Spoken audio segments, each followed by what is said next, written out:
Patrick Roddie is a world-class portrait photographer, author, and activist. He produced a book of Burning Man portraits called Hips and has been going to Burning Man since the late 90s.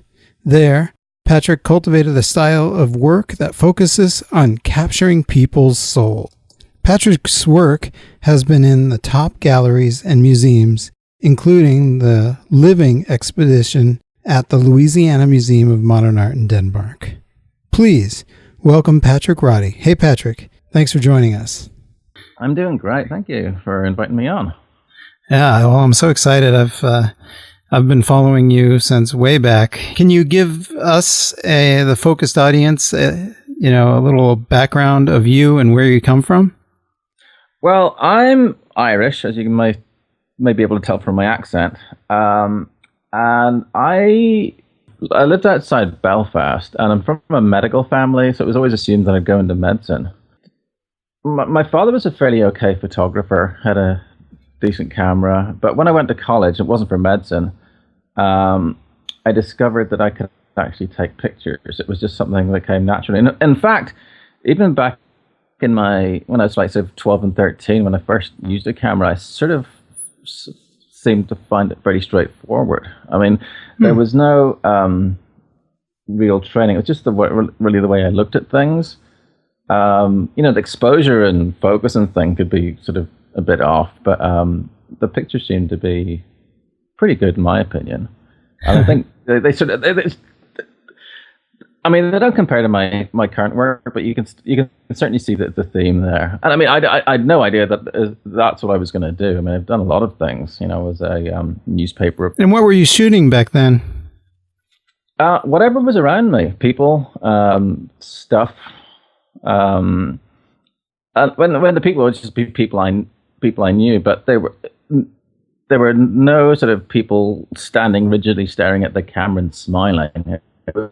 So there were always people doing stuff and very just fly in the wall-ish stuff. And I never really made a big deal about the camera even then. It was just something I had, and I just sort of pull it out and sort of snap it away. It wasn't. It sort of felt sort of natural, really, because I think if you look through, people look like I wear glasses. And looking through glasses and seeing the world, people find perfectly normal. Mm-hmm. I don't see much difference between looking through eyeglasses or a viewfinder. And people talk on the phone all the time, and they find that perfectly normal. And that's way more Star Trek than looking through a piece of glass. And also, I think if it's not a big deal to you when you're looking through, holding a camera or whatever, your subject doesn't feel it a big deal either. It's just, but if you're stressed out, they'll be stressed out too. Yeah, sure. So but yeah, I went through a lot of things. I did a part of a physics degree. I then became a newspaper reporter. And I came to the States in '94 and did some, crappy, uninteresting things before, fixed computers and so on, until people started sort of shoving money in my hand to take pictures. So I became a photographer. I'd love to get it really wasn't a plan. People, it was like, okay, here, do you want some money for this? But, okay. So, when I got enough business, I ended up just stopping my my computer repair business, which was fun. So you started your own computer repair business? Is that what you were doing in '94? Well, 90. I worked this extremely dull job at UCSF. I had the longest. I think I might have the record for the longest job title in existence. Okay, it was a blank assistant 2 in the Development and Training Division of the Human Resources Department of the University of San Francisco, California. University of California, San Francisco. That's a mouthful. and it was just as important as it sounds. A blank assistant too. If you've seen Modern Times, you just replace cogs with bits of paper, and that was my job. It was A blank Not assistant. a good match. I'm more of a. I look at a thing and I say, oh yeah, that's what needs to be done. I don't sort of look at a thing, start at the left, and like methodically work my way through to the right. That drives me crazy. I have absolutely no patience for that stuff, and was sufficiently horrible at it. So we parted on. We realized it wasn't a good match for either of us. So when you moved here, you were in the Bay Area? Yeah, actually, pretty much in the same. I've been in the same apartment. I got rent control up the wazoo. It's great. I'm never leaving. That'll take me at feet first. So it was probably very early on that you heard of Burning Man. It was. It was 95 or so.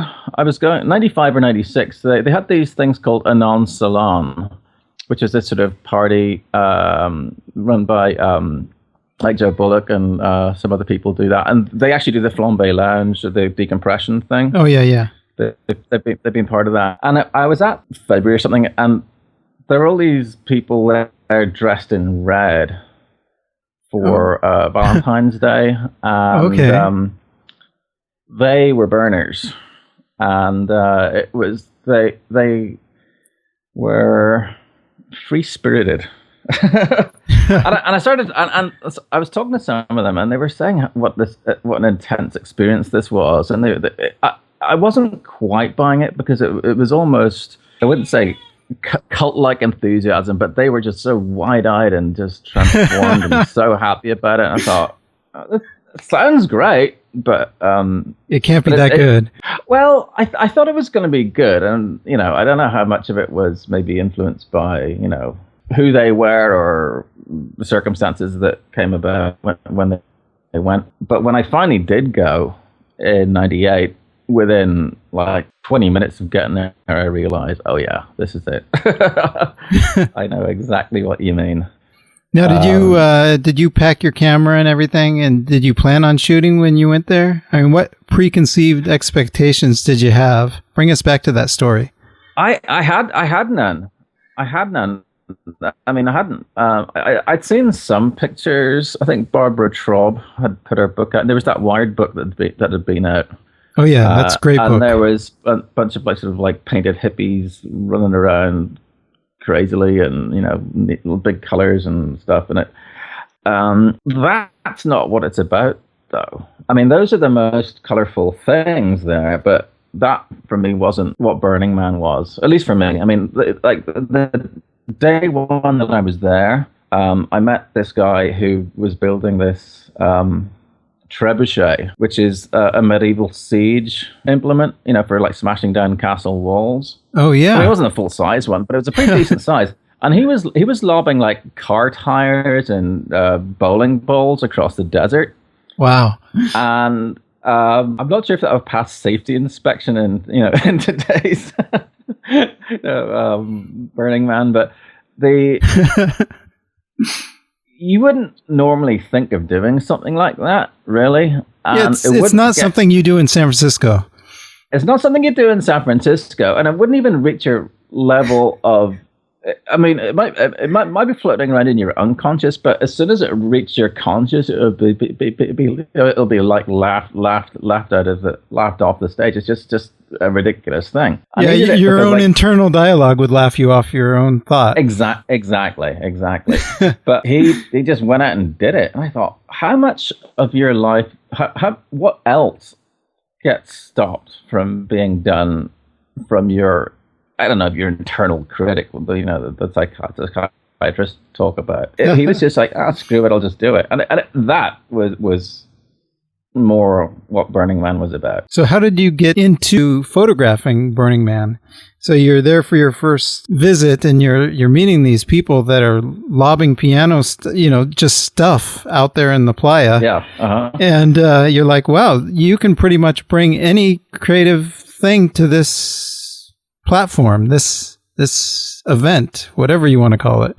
So I hadn't done very many. I was still my first Burning Man. I was still also fixing computers as well, so I hadn't gone fully over to photography. And my personal work was more stuff. shapes in nature and patterns and colors and all that kind of thing. So if you look at my progression of my photography, you can see it's on my website. The Burning Man 98, there's lots of pictures of things and some people, but the people it's like smaller figures, part of a larger thing. But I realized even during those that first burn was only 3 days long, or maybe 4. I think it got in on a Thursday, and it was and there was no temple burn or anything. But I found that people were very approachable, and a lot of people are like me, as I was, because they feel shy. They think, people would be, there's going to be some terrible consequence if someone, doesn't like you when you have to take their picture or whatever. Your internal critic will kind of stop you. Your internal critic, yeah, and if you have that in your mind and you go up to someone and they think, oh my God, if she thinks I'm a creep, she will think you're a creep. if it's in your head, they're gonna get that. So this is the kind of thinking that you brought to Burning Man, and that's who I was. Yeah. And then I realized that people were actually not scary. And I always consider myself a little shy, and maybe part of me still is. But it was people were just like really open and welcoming, and there was there's this thing there. I mean, when you have a lot of happy people together, their mental waves sort of sync with each other, and it's hard to feel crappy. Yeah, you have to work at it. You have to work at it, and I actually I noticed one year, an early year, maybe 99 or something. There was a guy walking around with a bullhorn, and he was yelling negativity at full volume. Okay. He was just saying, you're a bunch of phonies. This is fake. You're, all sorts of stuff. This is just hogwash. I think I was there. I heard that. 99 was my first year, so that sounds familiar. It's just a guy walking around by himself, just yelling this stuff. And the first thing is like, oh, well, maybe he's a bit of a dick. But what you realized was, I think his point was that negativity had no effect in such an awesome environment. I think it is. It's kind of like the boring sign of last year. Yeah. And it was, there's so many little things that you come across like that. I mean, you're wondering like, what is this legit or not? Like I met a couple of elders or people who are dressed as elders from the Latter-day Saints, with the, they had the white short sleeve shirts, their buttons, their slacks, previously shiny shoes as a pair. Yes. And they were telling people about the Church of Latter-day Saints. Yes. And I'm thinking, is this a really good costume, or is it a really good story? Or what? I think it's both. It's bringing it. It was wonderful. And I've actually met somebody who was from the Latter-day Saints, and that's how their first Burning Man experience was. They were real? Yeah, they went with their parents, and to change these heathens or whatever their goal was, I don't know, but to just talk to them and get in their mind. Yeah. Oh, because they didn't break character. Oh no. Amused and bemused. Well, one of the things that I like about Burning Man is that the creativity. Everybody is creative. It's just it's creativity on steroids. Everybody's an artist out there, and when somebody's doing something like Latter-day Saints, you go, man, are they just really good at this performance, or are they for real? I don't know. Well, my two favorite anecdotes, neither of them I experienced myself, and they could be bogus, but for the sake of argument, let's say they're real. Way back when, before there was a trash fence, there was the person who told me this story said that he was riding his bike just way out there, because you can just you can ride for miles and miles. And he saw this white speck off in the distance, and he thought, I wonder what that is. So naturally, just riding towards it, and it's sort of a upright rectangular shape. And he's first he was thinking, is this a sort of a reverse of the 2001 monolith or whatever? And he gets closer and closer, and says, look, started to look a bit like a fridge. And I thought, okay. And we've all seen a bunch of fridges out there. You open them up, and there's some art thing or a severed head or whatever. There's some thing in there. It's just whatever thing. He gets up there and he hears the hum of a generator. Oh, okay. And so he opens it, and it's full of cold beer. Now that is just what a wonderful art piece right there. But it's not just one kind of cold beer. It's all these different varieties, and they're all different levels of dustiness. Because people had found this thing somehow. They just stumbled across it way out there, with no landmarks to find it again. Being so happy that they found it, that they rode all the way back to camp, got beer, and went out and found it again and stopped it. Yeah. Hey, when you find a good place to keep your beer cold, you have to use it. Yeah, so that was one, and the second one was I was not so long ago. Mind you, the years are a little bit of a blur, kind of. I was walking in. I was just chatting to this couple, and asked them what their favorite thing was that year, and they said that there was they were in maybe a B or a C street back away from the Esplanade, and they saw this sign that said "Free sex show this way," right? So all right. They went, okay.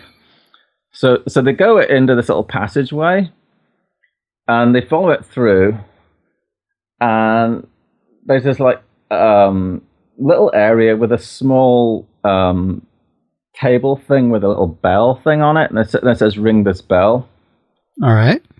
So they ring the bell, and the curtain opens. Oh. And there's an audience behind it that your turn. Oh, that's great. So, yeah. So it doesn't take much. It's that sort of level of creativity, I think. Yeah, that gives our audience a flavor of what anything you dream up can be part of that experience out there. Exactly. And that's what that's why people don't call it a festival or a music show, or they just it's almost this undefinable thing. It is Burning Man. Yeah. So bring us to where you started really taking pictures out there on the playa and getting comfortable.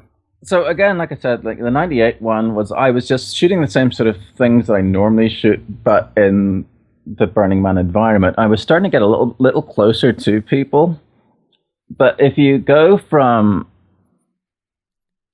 98 to 99, you'll see suddenly I'm up really close. And that's my main focus. I became a people photographer. I suppose I always was. Mm-hmm. Or because that's what interests me, especially with my newspaper background. And I think because I don't come across as I'm not like a big beefy scary guy. Maybe people were more relaxed around me anyway. But it just seemed super easy, and I just went right into it, I guess. And the transformation happened in 98, but you don't really see it till 99. Okay. I suppose. Also, I had a better, I had a nicer camera in 99 as well, which helped. Yeah, Scott London says he took a point and shoot the first year, and then he says, I got to get some really good gear. In fact, you were one of, when Scott talks about influencers to bring him to Burning Man, your name came up. You definitely influenced him to get out there on the playa and take it serious. Yeah, Scott's a great photographer. it's hard to say what constitutes a good photographer or a bad photographer, because there's two aspects to it. First is what you see, and the second part is how you get it. The how you get it, but you can figure out from just reading reading the manual and learning about f-stops and all that kind of stuff. Technique, I suppose. But the way you see stuff, that's just the way you are. I mean, when I had this, when I did my book, I mean, it's just pictures of hips, like hips all the way through. Yeah, so let's, maybe since you broached on that, let's go into that. What was the aha moment to work on that project? How did you come up with that? Must have been very early on. Well, 2001, I like to shoot with a prime lens, and And I know we just cut off a thought. Oh, yeah. Well, actually, let's finish that thought. Okay. Do edit anyway. Yeah, because they're going to hate me, the people listening. They're going to be like, dude, you cut them off. So when I did the hips book, it's a bunch of pictures of hips, colorful and less colorful. And I, of course, is familiar with all the pictures in there. I'd seen them a lot of times. But after the book was published, and I'd show it to people, every person I showed it to would point out something in there that I hadn't seen. Oh, that's wonderful. And I mean, I'd seen it. Of course, I'd seen the picture, but I wouldn't have noticed what this person doing. Yeah, look at that tattoo on her arm. And you're like, oh, wow, okay. Yeah, I mean, it's everyone sees the world differently, which is still a thing I can't quite wrap my head around, because, like, in front of me, I see, a teacup and some, and a computer screen, and those are objective things. Here it is, clunk, clunk, clunk. It's a solid thing.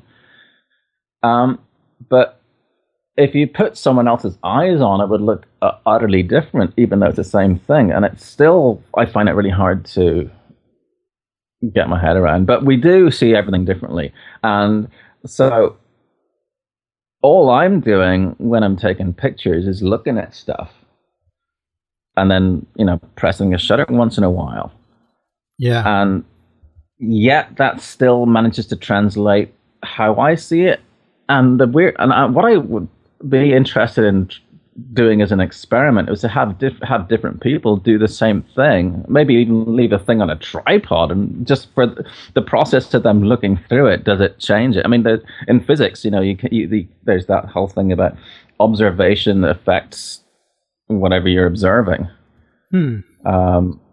It's a bizarre, almost esoteric thing, and I don't quite understand it, but I know it's there. So that's what so when you're hiring a photographer, you're hiring the way they look at the world.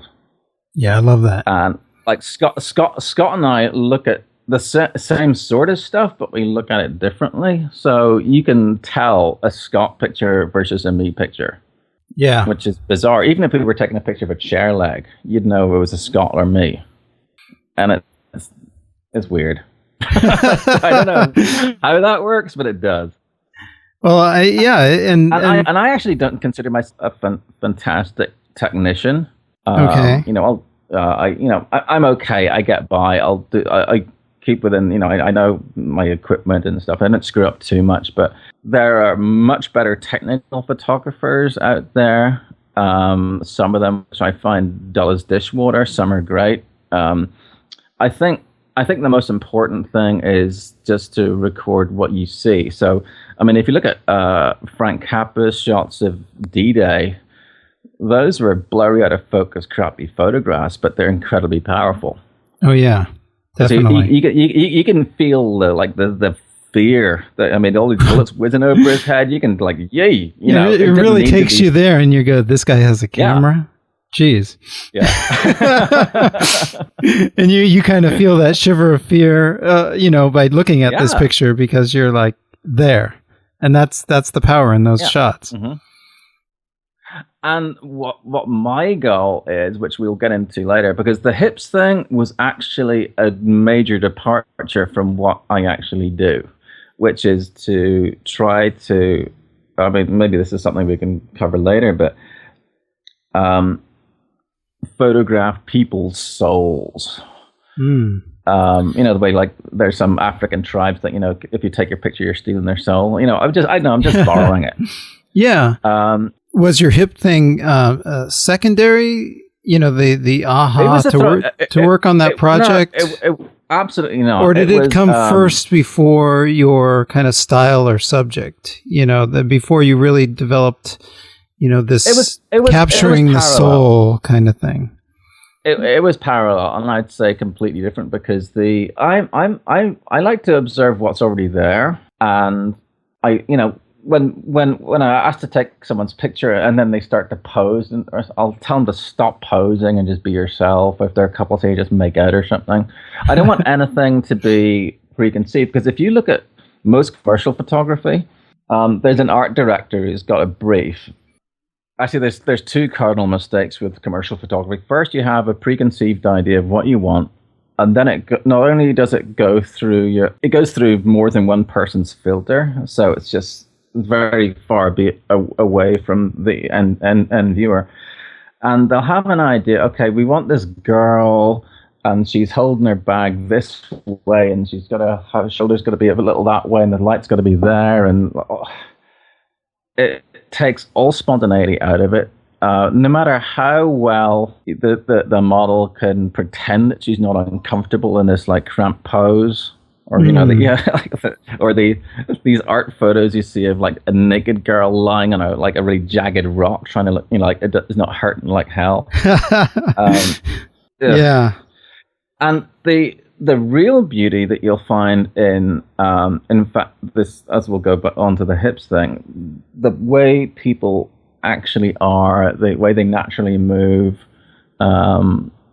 is so much more graceful than sort of moving them like a mannequin into position and then, okay, hold that, smile, or whatever, powder, whatever. I hate that stuff. So I try to remove all things between my interaction with them, including the camera, because I get very familiar with settings and focus points and all that kind of stuff. And also with that Burning Man, I use a fixed focus 50mm or fixed focal length 50mm lens, so I know what the frame's going to be before I even bring the camera up. So I engage with who I'm photographing, and while I'm connected with them, I'll take the camera up without breaking eye contact and take the picture. That's great. And actually, I hate that word, make the picture. Ugh, cringe. That's another discussion. Or take. Take's fine. Take's fine. You take pictures. I also don't like the word artist. But, whatever. Although my pictures have been in art museums, 2 museums of modern art, which is, I guess that counts. Yeah, that counts. Yeah, that counts. But yeah, but I think, for people listening, the secret is you got to be yourself, truly yourself, and just try and shed as much of the mask that we put on every day when we go out and meet the world, or even the mask we hide ourselves from ourselves even. And if you're present and genuine, you just talk to someone or as you normally would, but in a more as mammal to mammal, or consciousness. Oh God, it sounds bogus.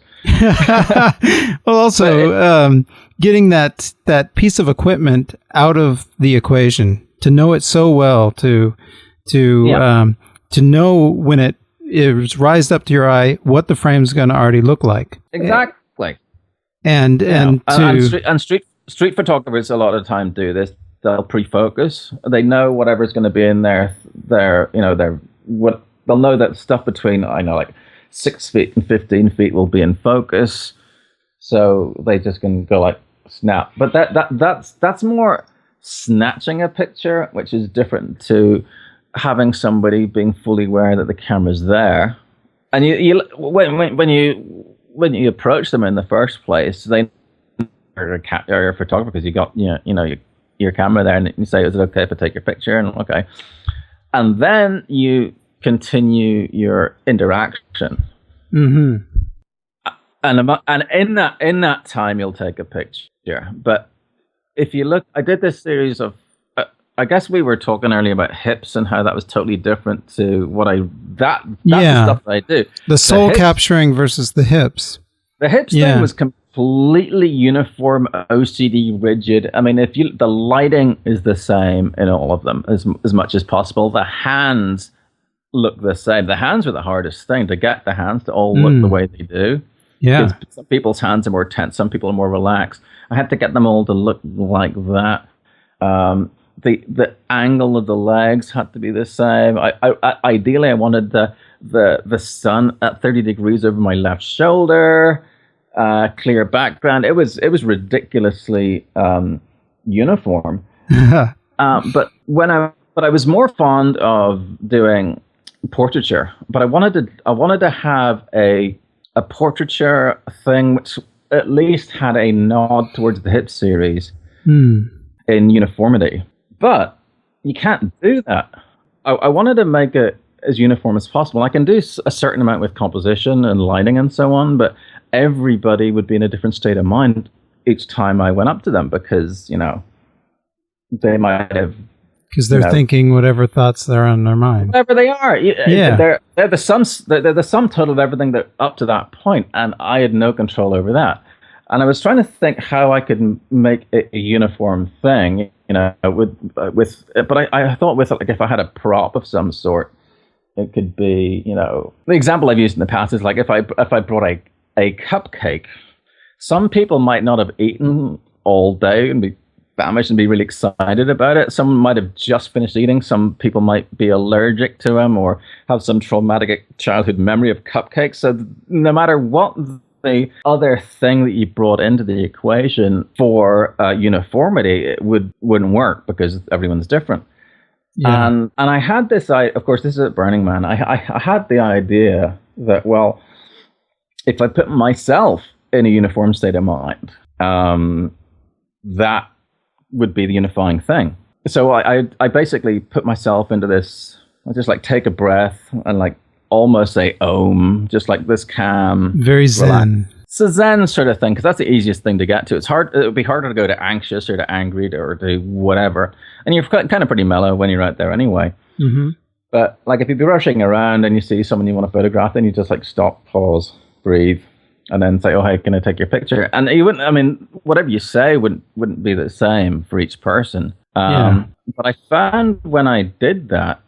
And I'm calm, and I'm looking at somebody. They became calm, and they sort of matched my mental state a lot of the time, and it worked. But it was only after I did that I thought, "Wow, the chutzpah for me to even think I could have pulled that off. I'm gonna like hypnotize them into being calm to take their."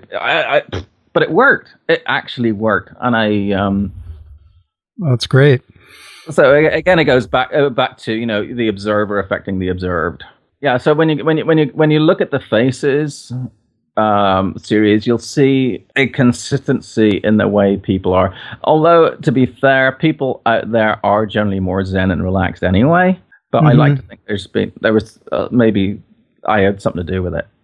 I think too. You're actually asking in such a way that kind of calms down and puts their mind in that focus that you are generating. So, yeah, I see that. Totally get into that kind of that approach would work. Actually, I've another proof that this does work, which this I tried beforehand. When I was in that god awful admin job, which. Was just horrible. It was really getting me down. And actually, I was in a windowless office. It was just brutal. So instead of going on like Prozac, I figured out, okay, what I'm going to do each day, I'm going to do something that's going to cheer me up. lift my spirits some way. Okay. So I decided that I'd make a point of complimenting a woman every day.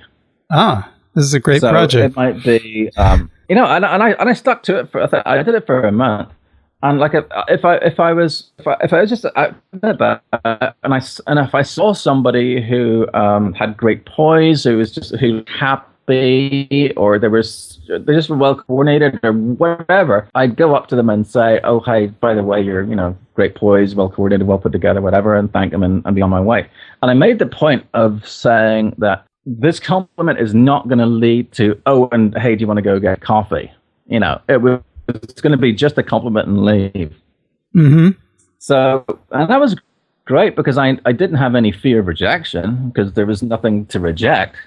And I approached that with for later on when I was street casting for models, beautiful people who I considered like out of my reign, out of my league, whatever. Uh-huh. And I could ask them, "Hey, here's my card. Look at my stuff. If you like it, let's take some pictures." And my psyche was safe because it wasn't threatened at all. And they also can tell if I had some ulterior motive. They would know because women get hit on all the time and they can tell. Oh yeah. And we know, dogs know, children know. People are more psychic than they think. I know that, again, this sounds really, really bogus, but whatever's in you, they'll pick up. So if you go with an open heart and your cam and you're open, everybody says yes. But when going back to me complimenting women, if I was just feeling really crappy that day and I wasn't really sure about myself, and I'd see someone, I think, well, maybe I shouldn't ask this person because they might think I'm a creep. I said, no, go do it anyway. And I go up and they would think I'm a creep. If it's in there, it goes out. It's bizarre. We are, the communication thing is massive. It's almost like we have a little antenna over our heads and we're transmitting and receiving at the same time. Absolutely. Which explains the whole Playa, the Playa Provides thing. If you're in the moment and you're with people, they get it right away. You don't have to explain. It's self-evident. No one's ever had well, actually, yes. There have been some people who have not gotten it. No, not gotten it, but again, those were all pretty much always times when I felt some uncertainty in myself. Or maybe that uncertainty was like I picked up on they were in a bad place, and I just listen to your gut is the other thing, which is always right. It's like your wife is always right. And your gut is always right. Well, I totally concur with that whole train of thinking that, what you're amplifying and what you're putting out there is being received in some manner. And how did people start finding out and you start getting recognition of being a photographer? Actually, if you type in Burning Man photos, I've always ranked pretty high up in Google. So I get a lot of people who are familiar with my Burning Man pictures. And this was from early on? Oh, still now. I think I'm ranked up fairly high. Oh, yeah, you're on the first page. Yeah. But I haven't actually, I'm horrible at anything. Just like that admin job, I suck at everything to do with business, money, self-promotion, all that stuff. When people come and say, "Oh, hey, we'd like you to do this," great, But me, the actual business of photography and all that sort of stuff, or the politics, I'm horrible at. So I'm the last person you should talk to about recognition and business and all that sort of stuff. I just suck at it. But are you getting emails of like, "Hey, I saw this shot and it's amazing," and can I have a print? People like my work, absolutely. But then I don't do prints. I mean, I'll give them away sometimes. But once again, it's a pain printing and shipping stuff out, and B, I even though I have model releases for everybody, sometimes their email addresses are, they're on like a CompuServe email address from 1998. So, I'd like to reach out to the people I took the picture of and say, oh, hey, by the way, it's no. So that's my excuse for not doing that. Mm-hmm. Also, again, that gets into like the Burning Man thing. If you monetize it, people get really sort of hostile to that. So I say, screw it, I won't do it at all. Although, I did do a book, but that was with everybody's knowledge. So let's talk about getting that book published. Well, I came up with a short list of publishers that I wanted to at least be considered with. There was Phaidon, Chronicle Books, and a couple others. So I just made a book. I just got double-sided inkjet paper and printed the damn thing out, and I made 5 copies. And this was on your printer at home, or? Yeah. Okay. My printer at home, yeah. And in a spiral bound. And then I was slow and procrastinating about trying to find an agent to deal with it. Uh-huh. But I was still fixing computers at the time, a few clients still. One of them was married to the managing editor of Chronicle Books. And I mentioned this thing. I said, oh, that sounds awesome. Yeah, just show it to my husband. And he said, oh, yeah, this is awesome. Let's do it. I went, oh, okay. Wow. And it was great, though, because when and my editor, I just gave it to her. I knew what I wanted exactly. I knew the paper stock, the size. I didn't want any page numbers. I didn't want an introduction at the beginning because I didn't want people to have some preconceived idea of what they should be looking for in the pictures or any explanation of what it was about at all. Yeah. There's some stuff at the back. And they agreed to everything. I got exactly what I wanted. That's great to see your vision being realized. And the only thing we disagreed with was the font for the word hips on the front of the book. Okay. Because I, at the time, liked Century Gothic. I'm glad they went with that one because I don't like Century Gothic anymore. So, win. But anyone who is thinking of doing a book, even if it's with a decent-sized publisher, don't assume they're going to do any publicity at all for it. So that's why it didn't really catch on as much because my editor switched jobs and there was no PR person and it fell through the cracks. So Well, I've heard from numerous people that publish like books, bestsellers, and they mention that there's no publicity that they have to actually promote. And I know, which I didn't know. Yeah, which I didn't know, retrospect. But they did sell it in the Museum of Modern Art bookstore here in San Francisco, which was nice. Well, that's nice to go in and see that. Yay!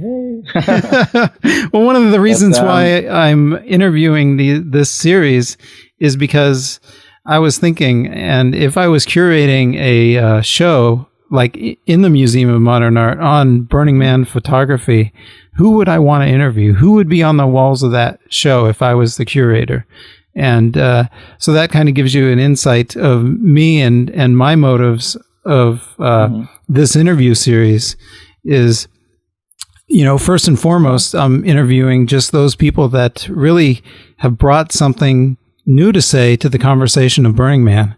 And that's why I'm picking Scott London and Patrick Roddie and a couple of the other photographers like George P. Post and Michael Garlington. These guys are bringing it to the playa and to the world by showcasing this creative place called Burning Man, which I think is right up there with the MoMAs of the world. So that's my little spiel. I mean, I'm a little. The word art is kind of tricky. You can have a fantastic cabinet maker, and he's called a craftsman and not an artist. And I think it's more of a compliment to be called a craftsman than an artist, in a way. Which isn't I'm not completely against it. I think it's, certain things are classified as art and some things are classified as craft, as I've mentioned in the previous thing. Steve Wozniak, when he wrote the disk drive controller for the Apple II, he managed to pull it off, this beautiful, efficient piece of code in a tiny little, because it was very limited, because memory and all that kind of stuff was so expensive back then. Yeah. And he got this thing to work. That is considered engineering or whatever, but that has more artistic merit than any Lady Gaga video, for example. Except Lady Gaga's in the art category. So, well, there's a famous writer that he says that everybody does art, and Seth Godin, he mentions that if you're an engineer and you're designing that computer thing like Wozniak, you are doing your art. It's and I totally subscribe to that thinking that just bringing something into creation is an art. And I think there's the museums of the world that can see that as well. Oh, I do have a cool story though, a museum story. In 2000, I have no clue. A few years ago. Okay. It was the year they did the Trojan Horse. Yeah, that was 2011. 2011. Okay, 2011. So, like I said, I only shoot with a 50, and it's always a bit tricky since I can't zoom or go wider, I have to find a good spot at the beginning where it's going to be good. And I arrived a bit late, and there was this huge sea of people. I didn't have a step ladder or anything, and I thought, this is going to probably suck, but whatever. But I noticed, a few feet behind me, there was a scissor lift. I thought, ooh, that'd be kind of cool. See if I can at least ask, see if they can let me up on the scissor lift, because I'll get some great shots up there. So I was yelling at, I was waving at the guy, like, yeah, can I go? And he couldn't hear me because there's all the music and craziness around. Yeah. So I climbed up on the wheel so I could, so I could talk to him. And I was asking him, oh, hey, could I, can I get up there? But then I realized, I just looked over my shoulder and I realized that standing on the wheel of this thing was a perfect view. Just in it was fantastic. I didn't need to get up on the thing. It was phenomenal. I said, hey, can I stay in this wheel? Oh, yeah, sure, go ahead. So I was like, yay, great, gonna be a great shot.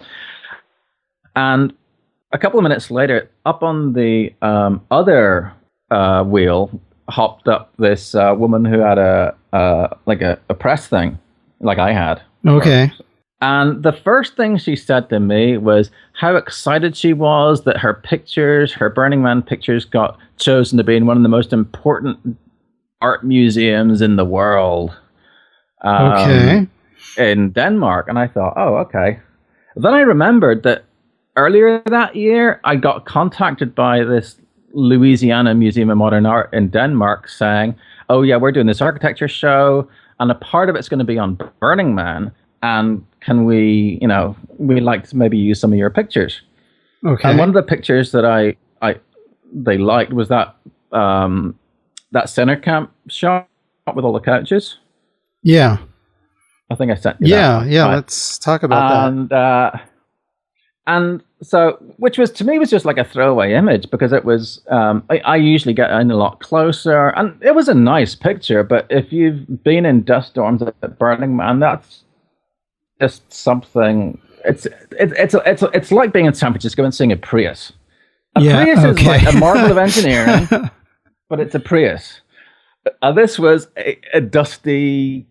I mean, it was nice. It's a nice picture, and it had some, some classical references to Déjeuner sur l'herbe, or all these, whatever. But it was. I like the shot. Nice shot. It isn't a bad one, but it wasn't the one at the time that I was saying, hey, look at this. And then when you go to that on that year, it's actually several pages in. They picked some other ones as well. But I never heard back from them, so I assumed that it hadn't gotten used, or it was maybe in some little slideshow in some little room someplace. So I didn't really press the thing, like a little nook or something. Yeah, some little nook or something. And they said they were contacting a bunch of photographers. I thought, so that was fine. And she said, she was so excited because it was this really significant exhibition, and she was flowing out from. She lives in Holland. She was flowing out to Denmark, and she was the Dutch ambassador brought her to this thing. Wow! And it was this big freaking deal. I'm there at this conversation. You're on these tires, and I'm listening. This is awesome.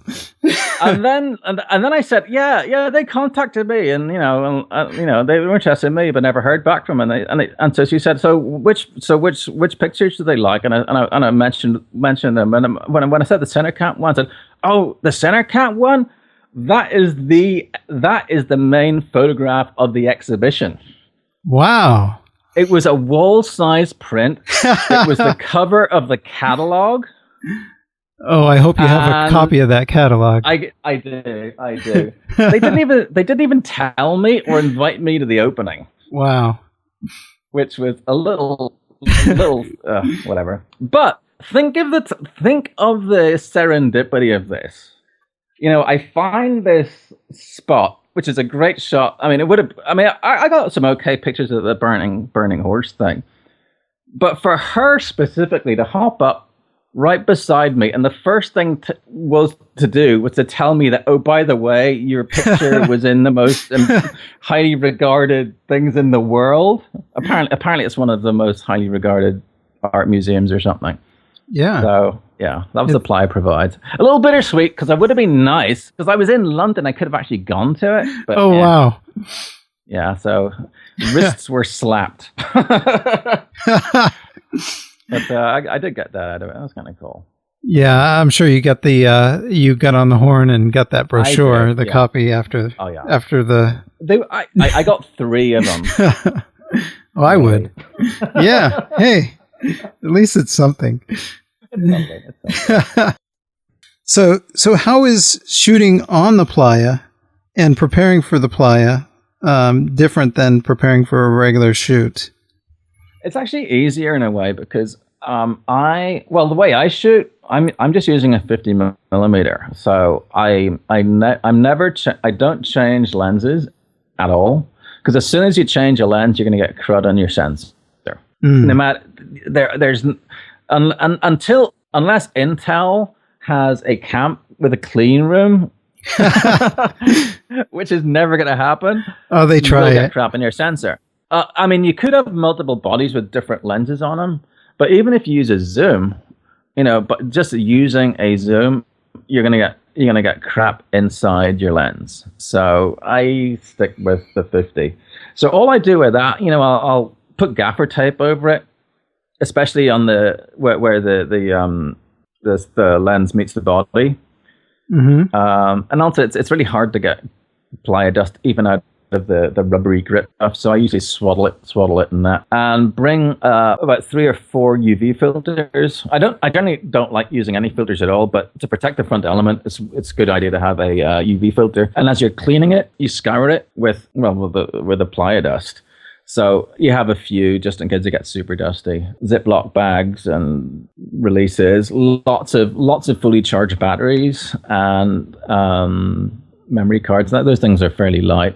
But you don't want to carry too much stuff. I mean, I know there's this awesome photographer. I know he'll bring. He has like a those kid carrier things you attach to your bike. Oh yeah. He has like that thing full of stuff. He does all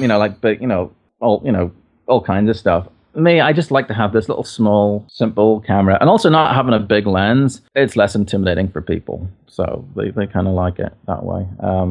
So yeah. So it sounds like you keep it really simple. Oh yeah. Actually, last year I brought 2 cameras. I brought like a little mirrorless one, like a Fuji X100. As well, which was a nice conversation piece, but that one was a 35 millimeter field of view. I much prefer 50. I see. Because our eyes are 50 millimeters because there's no translation. So whenever you get to something, you think, oh, that looks good. It'll be the same when you bring the camera up to your eye, which is another cheat. Well, it works. Yeah.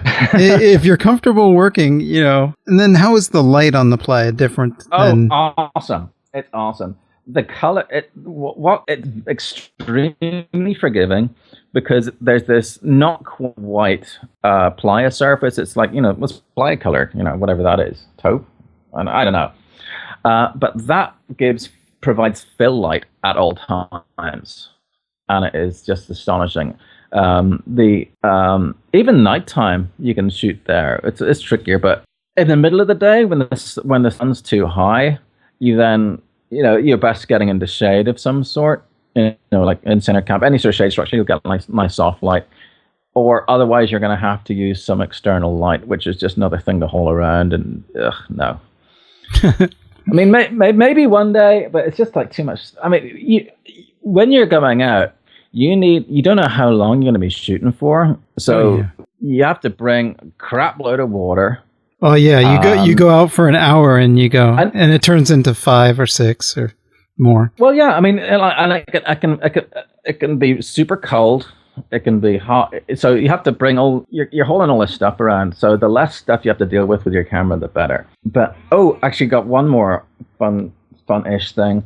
So there was another thing of this, like Playa Provides. I'd gone out late before the sun came up, and I went off to, I think I might have done like the temple and sort of other places, and I went over to like the last people dancing from the loud 2 o'clock camp, because the people who can stay up all night tend to look a little better.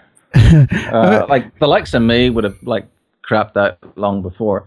So it can be fairly photogenic, and it's to see the remains of the party. And I was there, and I hung around there till probably about 9 or 10 or so. And the sun was getting really high. I was dehydrated. I was out of water. So I was heading back. So I was riding down the Esplanade to about, I think it was like 4 o'clock. Okay. Yeah, about 4 o'clock on Esplanade. To those that haven't been to Burning Man, they're lost on these street names. It's a horseshoe. I just want to kind of tell people what to picture in their mind. Picture a clock, and 12 o'clock, 6 o'clock, 3 o'clock, 9 o'clock, and he's traveling the clock face. So he started at 2 o'clock, and now he's at 4 o'clock. There you go, perfect. All right, and the pivot is where the man is. Or actually, at that time, it's the pivot where the man was, because it was actually Sunday morning. The sun is up too high to get good light. It was just starting to get really hard shadows and kind of bluish. So that's another thing. I stay on cloudy on my white balance. So whatever color it is what you end up getting. So are you shooting JPEGs or RAW? Raw. Yeah. Okay. And it's usually aperture priority, and I try to shoot wide open as much as possible. But early when I was shooting up at the 2 o'clock thing, it was just too damn bright. So instead of shooting at 1.4, I'd gone down to about maybe, I think, f4 or something. All right. So anyway, I head down and I see just off the Esplanade, there's this woman in a billowing wedding dress. Yes. And a wig, like a Marge Simpson wig. Yeah. And she looks awesome. And I say, I gotta take a picture. And it was fantastic because I wanted to have nothing in the background, and there wasn't a whole lot of stuff there. Plus, it was the end of the week. Whatever had been there was like burned to the ground or whatever. And so I had pretty much a clear shot behind her. Yeah. And also, 09 was windy as woof. It was windy and dusty. The wind really picked up while I'm taking pictures of her, and it kicked up enough dust to knock out the few remaining things in the background that would have distracted from the shot. And it ended up being like a sort of a graduated curve, or from the Playa color at the bottom to the sort of light blue at the top with the sky. Yeah, it's a wonderful Very image. Soft, and it softened the light on her. And because I had to close, change my, if I'd shot 1.4 as I normally would have done, I would have lost some detail. That thing is tack sharp all the way through.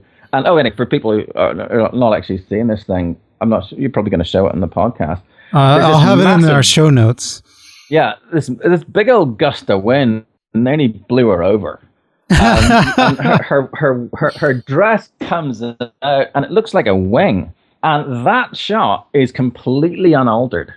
Wow. There's zero Photoshop. I mean, Photoshop anything on my Burning Man stuff ever. Actually, I did crop 2 pictures last year just because of some other stuff. But that is exactly what came out of my camera. So it was like, wow, that was a gift. I mean, I'm not that good. talk about the Playa Providing. That's just a beautiful, awesome image. Oh, it was very happy with that. So you mentioned you didn't do much alteration on this particular image. Talk about a little bit about your post-work workflow for any of these images. Well, I convert from RAW to JPEG. That's it. You just bring it into a program and convert it from... there's a 2-step thing. I mean, I'll do an edit. I use iView Media Pro, which became Microsoft Expression. I think it's some other companies bought it now. And I'll just go through and I just go through and find ones I like. And just mark them, and I'll send the one I like into a folder, and the other one I'll call raw extras, which I'll archive, and then the ones I like, I'll take those, and actually right now I just use Lightroom, and then I just convert them and send them out. Wow! So you put your watermark, and is that part of it? Yeah, actually, that's a separate thing for Mac users. There's this program called Easy Batch Photo, one word, which is awesome. You can drop a folder on it, and you just say how many pixels you want it each way. Do you want a watermark, whatever? Yeah, I used to do it in Photoshop, and that was complex because I had to separate out the ones that were landscape versus the ones that are portrait. Yeah. It was a drag. But this thing. One thing, off it goes. Wow, sounds like a great program. I think it might be free, $10. Easy Batch Photo. Yeah, does one thing, does it well. Well, that's a great little tip. So, yeah, I mean, Burning Man is like what you see is what I got. When I shoot weddings and stuff, you don't have nice fill light naturally, so I'll play around with like shadows and. Sometimes I'll change exposure stuff to bring detail out of whatever. But as a rule, I don't crop. I think you should do that in your camera. But that's me. It's maybe a little bit too Luddite. Because I think it's like if you start photoshopping, where do you stop? Do you want to ever? I mean, you could take a picture of a troll and make him look like an anime girl. What's the point? And I think when you see a beautiful person, they've got a blemish. It's a beautiful person with a blemish. I think that makes them look even more appealing because it's them. Yeah, it's kind of like when in the Renaissance they would make things a little imperfect because they didn't want to be perfect. There's the beauty mark thing. Yeah. Maybe. Yeah. Oh, that's actually with the Hips book. All of that is I shot. Those are all on slide film, and those are exactly from what it looked like in the camera. None of them are cropped or changed in any way. And you'll see some of them. There's some people who are wearing like a black kilt, so it ended up their skin tone was sort of overexposed. So it stays overexposed in the book because that's what I got. So that's the way it is. Yeah, that's great. So you had to obviously change the analog to digital in some. Oh yeah, I had a film scanner. Yeah. Which is a big project. And then editing, I presume you shoot a lot out there on the Playa. And not a huge amount. I'll shoot more at a wedding sometimes than I'll shoot at a week in Burning Man. Because what I'll find at Burning Man, I'll see a shot and I'll just take it. And that's a shot and it's good. When you're shooting for someone else, I like to give them lots of opportunity, lots of choices amongst them, to make sure everyone isn't blinking or whatever. You can tell when you've got a shot pretty much right away without even chimping. When people look at the back. Yeah, exactly. it just feels right. Click, there it is. Like Marge in a wedding dress shot. Yeah. How many shots did you shoot in that particular instance? Oh, 5 maybe. Yeah, so very minuscule. Just I didn't need a bunch. Yeah. And in fact, it's you just know. And I don't bracket. I just I probably should. But yeah, no. And actually, I do screw up though. And like I said, I'm not the best technician. I spend too much time at 1.4 because I want to get an eye to be super sharp, and the rest I don't really care about because it's the one thing. Sometimes it would behoove me to go down to f4 sometimes, but I just I generally won't. But it's I just wing it because I'm so involved in looking at what I'm seeing. I sort of stop. I don't really think enough about the technical thing. I suppose I should. Well, but I suppose a tip for people would be to do all those sort of things before you even approach the person. In between shots, as lighting conditions change, you can do it before, but you want nothing between you and them. Also, another thing is when you are taking a picture and you're looking through the thing, and if you ask yourself, will other people like this? You've ruined the shot just by that thought. You're putting something in between you and the shot. If it looks good to you, click. If not, don't. It's like if I'm not a chef, but when I taste a creme brulee, like the instant that touches your tongue, you know if it's good, bad, or indifferent. Yeah, it's kind of like listening to that internal thought, that internal impulse. Go with it and believe in those instincts. Mm-hmm. Yeah. Wow. And people like it. There is a sort of immediacy to it because I think what I was going for was when people look at the pictures, especially with the portraits and stuff, they feel like they almost know the person because they feel that the picture's looking back at them. Yeah. It's kind of a self-expression. And I found this great quote from Larry Harvey that said, to reach within yourself, to find the experience, some capacity, some creative spark that makes you unique, to discover that and bring it to light, to share it with the world, it takes courage. And that's the truly radical act. It involves reaching into the core of your being to find out who you really are and what you're made of. And that process never gets old. That's a good quote. Yeah, he was asked about radical self-expression. Mm-hmm. And I think that, what you're bringing out there to the playa really just falls into that quote. So I grabbed it and wanted to put it as part of this podcast because when you're capturing those souls out there on the desert floor, you are expressing that, bringing it to the light and sharing it with the world, and really doing that truly radical act. The problem is everyone says they do it. That they're everyone's a photojournalist. They capture the essence. It's really hard for me to distinguish myself. I just say, hey, just look at the pictures, because portraiture by definition is who someone is. It's not just what they are, what they look like. It's who they are, and you'd expect that everybody else should be doing this, and it seems so self-evident that you connect with someone and take their picture while you connect with them. That isn't so.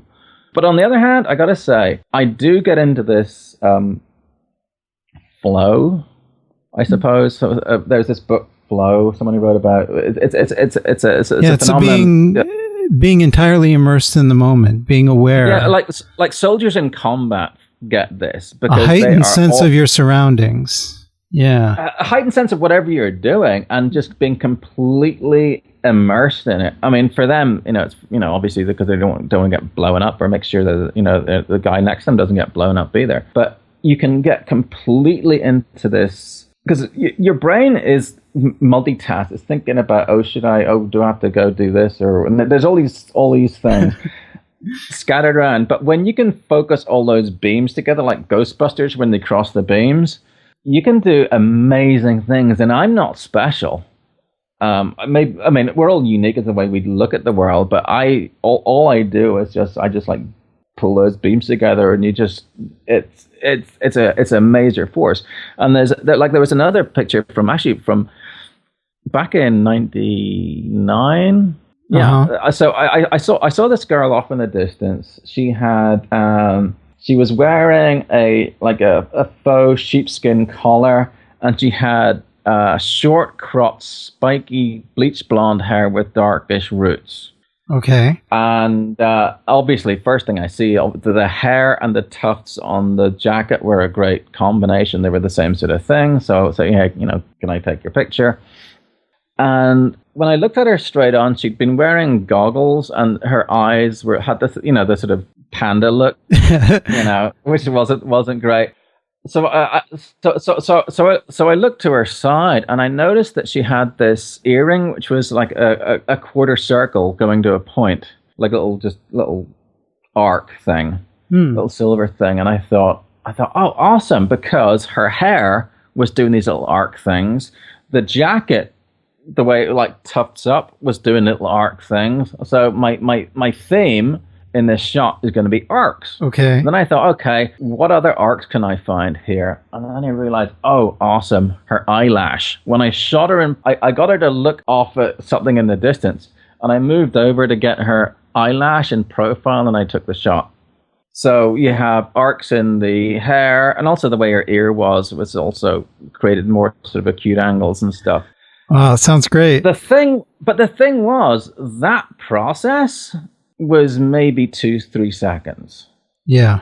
Like, holy crap. I mean, we have supercomputers in here, which we just have to turn on, and they'll just go through that. And I was just like thinking, oh, hey, I think it was like, oh, hi, can I take your picture? Oh, okay. All right. Hey, look over there. Click. Yeah, that's being in the moment. Yeah, that's flow. Yeah, it's awesome. And that's really addictive. And that's what I keep going back for as well, apart from the, distant fridges and things. Yeah, I'm now going to look for those distant fridges. Yeah. But there's so many awesome stories out there in the playa. I mean, there's one that I didn't tell. So anyway, back in 2005 or so, I right here where I live on my block, I was just going down to like the store or something, and I see this absolutely gorgeous woman. She's 5'6", Japanese Scottish. So she has this baby doll face with freckles, big anime eyes, little kitty lips, and she's 9 months pregnant. Oh. And she is just astonishing looking. And I pretty much like put my hand out and say, stop! I have to photograph you. You just, oh my God. She's glowing. Yeah. Oh man. And she says, oh, hey, you're Patrick. We love your work. Oh. A burner. She's a burner. Okay, great. Right. So, and her husband is Scottish Filipino, and he's awesome. They're both fantastic people.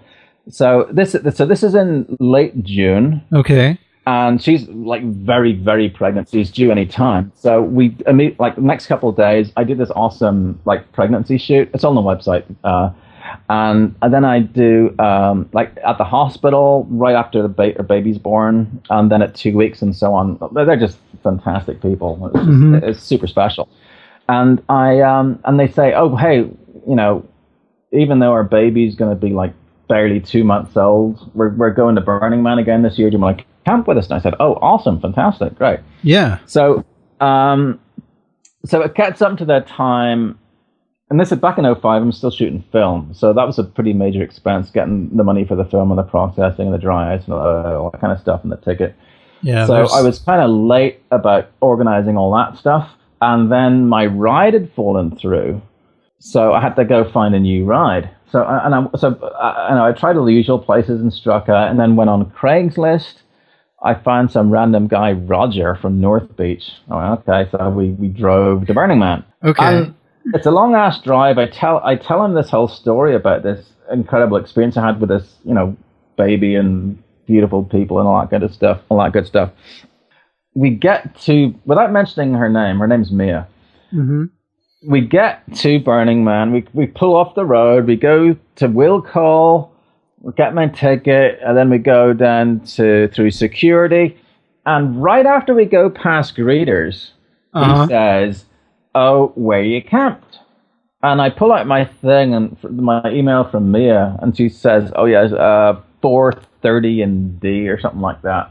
It was on the 9 o'clock side. Okay. But anyway, and he says, I think I'm camped around there someplace. And he reaches between us. We're in like a sedan. And there's the little center console. He opens it up. He pulls out an email from Mia.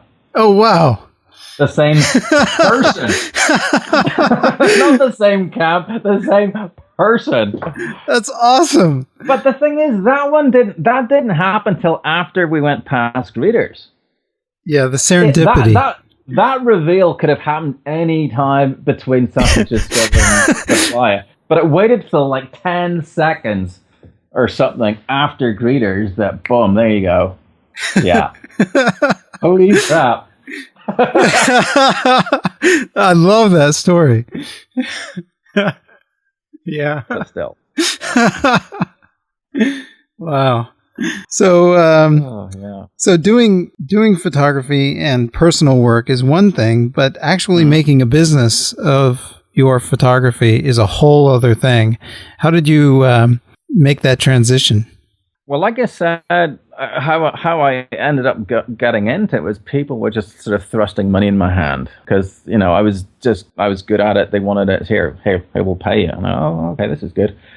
That part, the getting the work, all that, I'm just so bad at. I'm not busy. I mean, I certainly get by, but people aren't beating down my doors. People like me. A lot of people see my Burning Man stuff, but they don't think, let's hire him to do this, a campaign or our wedding or something. They don't make that connection. They just see the Burning Man pictures, which is fine. But yeah, I'm too one way. I mean, if I had the skills of a Gary Fong, he's fantastic at business. He's good at he's a good photographer, but he's a genius at marketing and finance and business and stuff. Yeah. I'm way too far off on the other side to do that. I'm not methodical. My best work is flying by the seat of my pants completely, and just that looks good, click, sort of thing. Setting things up, no.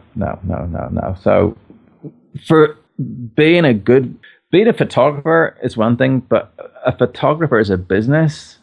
Yeah, I think you need. I think what would be good is if you have a significant other who can do that stuff for you, or it's a balance. It's a balance, and I'm too lopsided over to the one side to be any good at it, sadly.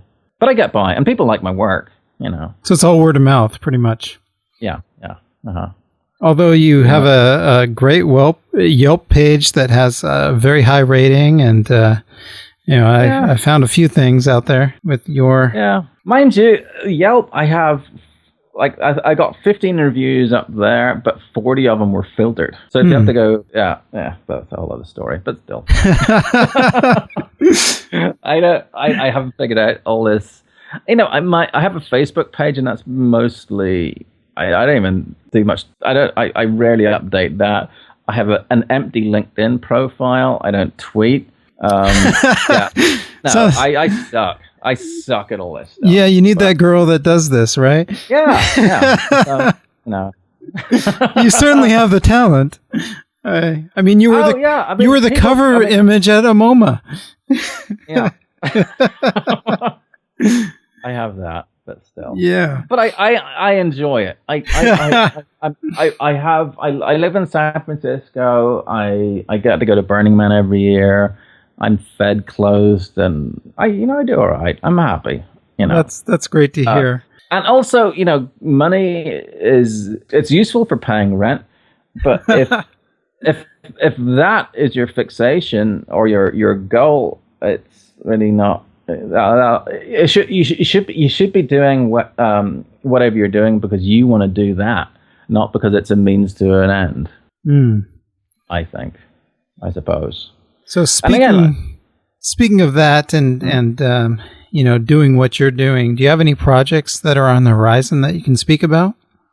Actually, nothing right now. I sort of stumble into things, and I'm going to Burning Man again this year. Well, I say that I don't even have my ticket yet, but that's not unusual.